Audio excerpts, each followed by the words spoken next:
Diệu chiếu Giêsu chia bám kín tại diệu chui miền bùa tu dân giàu oi dân liêu cán chân chiều mình lồm giỏi tái chênh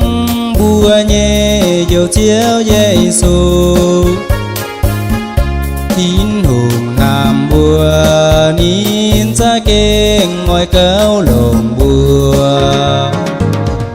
thổ chiếu nhẹ nhàng chiều trên bùa dầm đại bám kín bùn hai căn lồng dầu chiều dớt liu dớt sơi cho bùa căn nhé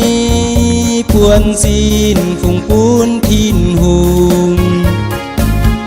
suối bình nhìn lòng bùa minh châu nhìn nhảy cụ cùng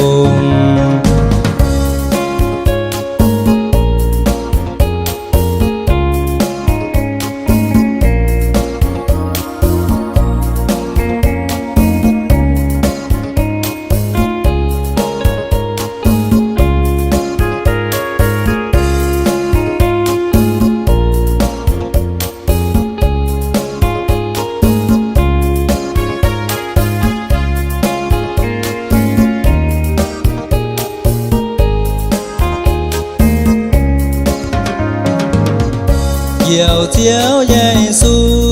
chia bám kín tại diệu chui miền bùa tu dân giàu oi dân liêu cán chân chiều mình lồm giỏi tái chênh bùa nhẹ diệu chiếu Giêsu tín hùng hàm bùa nín ra kênh ngồi kéo lồng bùa thổ chiếu nhẹ nhàng chiều trên bùa dầm đại bám kín bùn hai căn lồng dầu chiều dớt liu dớt sơi cho bùa căn nhé cuốn xin phùng cuốn thiên hùng suối bình nhìn lòng bùa minh châu nhìn nhé